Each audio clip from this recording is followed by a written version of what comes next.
நேற்று பஞ்சாபுக்கும் கொல்கத்தாவுக்கும் இடையே நடந்த போட்டியில் பஞ்சாப் 12 ரன்கள் வித்தியாசத்தில் ஒரு சாதனை வெற்றியை பெற்றிருக்கிறாங்க.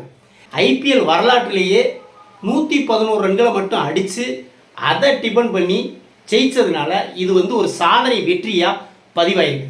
கொல்கத்தாவோட தோல்விக்கு காரணம் ரெண்டு விஷயங்களை தான் நான் பார்க்குறேங்க. என்ன அப்படின்னா 111 ரன்களை பஞ்சாப் அடிச்சிருப்பாங்க. இதை தொடர்ந்து பேட்டிங் இறங்கின கொல்கத்தாவுக்கு ஒரு கட்டத்தில் 7 ஓவருக்கு 60 ரன்களை அடித்து 2 விக்கெட்டுகளை மட்டும் இழந்திருப்பாங்க. ஈஸியாக கொல்கத்தா இன்னும் ஒரு 4-5 ஓவரில் ஜெயிச்சிருவாங்க அப்படிங்கிற கண்டிஷன் தான் இருந்தது. இங்கே தான் நான் சொல்ல வந்த ஃபஸ்ட்டு ரீசன் நடக்கும். அஜிங்கே ரஹானாவுக்கு ஒரு எல்பிடபிள்யூ விழுகுங்க. அந்த எல்பிடபிள்யூ அம்பையர் அவுட்டு கொடுத்துருவாப்புல.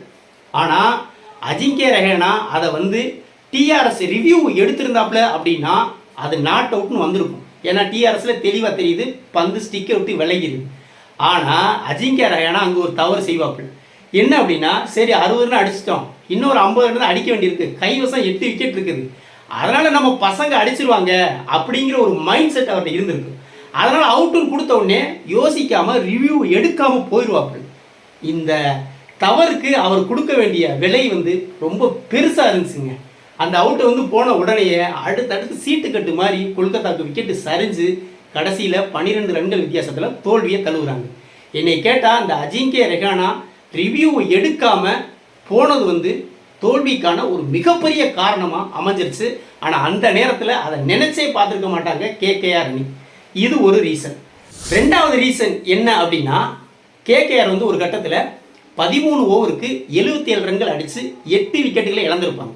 அப்போ கிரீஸில் நிற்கிற ரெகக்னைஸ்டு பேட்ஸ்மேன் யாருன்னு பார்த்தா ஆண்ட்ரே ரசல். ஆண்ட்ரே ரசல் நின்னா மட்டும்தான் கேகேஆர் ஜெயிக்க முடியும் அப்படிங்கிற கண்டிஷன். அந்த 14வது ஓவரை யுஸ்வேந்திர சாகல் போட வர்றாப்புல.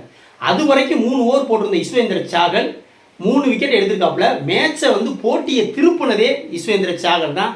அருமையாக போட்டு 3 விக்கெட்டுகளை எடுத்திருக்கிறாப்புல.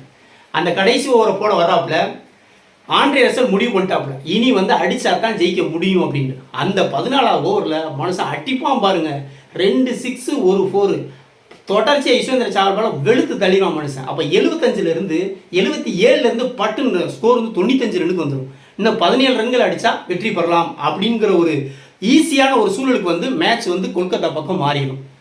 அப்போ ஒரு மிஸ்டேக்கை ரஷல் பண்ணுவாப்புலங்க. என்ன அப்படின்னா, அந்த லாஸ்ட் பால், அந்த 14வது ஓவர் லாஸ்ட் பாலை யுஸ்வேந்திர சாகல் போடுவாப்பு.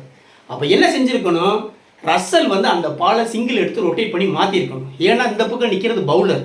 என்ன சூழ்நிலையும் பவுலர்கிட்ட பேட்டிங் ஸ்ட்ரைக்கை கொடுத்தா அது நமக்கு பாதகமாக முடியும் அப்படிங்கிறதுனால ரிஸ்க் எடுத்து அந்த லாஸ்ட் பாலில் ஒரு சிங்கிள் அடித்து வந்திருக்கணும், ரொட்டேட் பண்ணியிருக்கணும்.